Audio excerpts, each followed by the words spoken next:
Тази събота е една от големите задушници, които Православната църква постановява. Тя винаги се пада в съботата срещу неделя месопустна или около седмица преди Великият пост да започне. На задушница ние записваме имената на нашите покойници за поминаване в църквата, на проскомидията, на заупокойната литургия, на панихидите, които се отслужват в този ден. Палим свещички за заупокой, посещаваме при възможност гробовете на нашите близки въобще. Така денят е посветен на нашите покойници. Защо това е така? Ще се опитам да обясня в духа на православната традиция и по-точно това какво се случва с душата, когато човек се отиде от този свят. От първия до третия ден душата е около своите близки, около мястото, където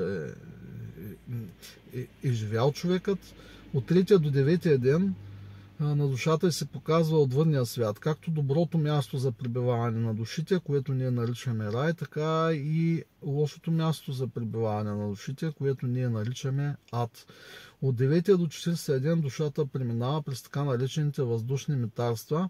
Това е един нелек период за душата, в който тя преминава през тези митарства, които са един вид духовни полета, където се преценява целият живот, се анализира целият живот на душата по отношение на делата, които е вършила тя на земята.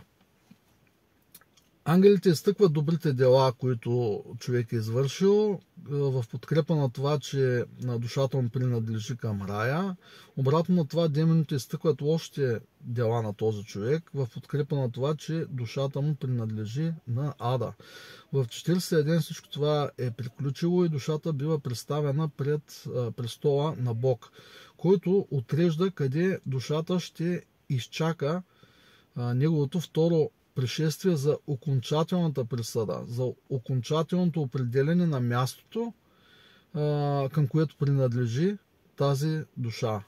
Ето защо, братя и сестри, ние трябва да се молим изключително много за нашите покойници.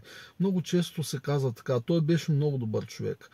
Със сигурност е така. Много добри хора са живели на земята, много добри хора продължават и да живеят на тази земя, но в последованието и на панихидата, и на опелото, ние казваме, че единствено Бог е безгрешен. Само той няма грях. Така че всеки един от нас, колкото и да е бил добър на този свят, носи със себе си като тежест прегрешения грехове, малки и не чак толкова малки. И ето, тук е ролята на близките, които са останали на земята, на тези, които продължават да обичат този човек. Ролята на тези хора е да се молят за тази душа, защото на нас не е дадено да знаем и да познаваме задгробната участ на нашите покойници. Никой не знае къде пребивават нашите покойници. Знаем, че те са живи, че душата е жива, но къде са? Дали са на добро място или на лошо място, ние не можем да знаем. Затова трябва да се молим за тях. А нашите молитви за другите винаги са основани и са вкоренени в любовта ни към тях. Именно това е нещото, което Бог най-високо оценява в нашите молитви, когато ние се молим за някой друг човек. Защото винаги основанието за тази молитва е любовта. И това е нещото, което Бог иска от нас.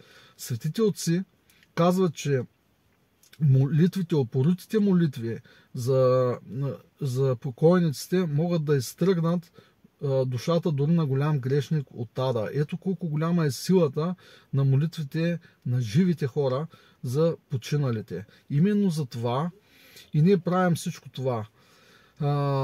Особено по време на задушници, но не само по време на задушница ние трябва да сещаме за нашите покойници, а да бъдем винаги с мисълта за тях, да знаем, че те са живи някъде там, защото за Бога всички са живи. Само ние се делим на живи и на починали. Защото Бог не е Бог на мъртви, а е Бог на живи. Нека не забравяме никога за нашите покойници, да молим Бога да всели душите им там, където се радват всички Божии светии. Божието благословение и милост да дойдат върху всички вас. Мирен и спокоен ден ви желая.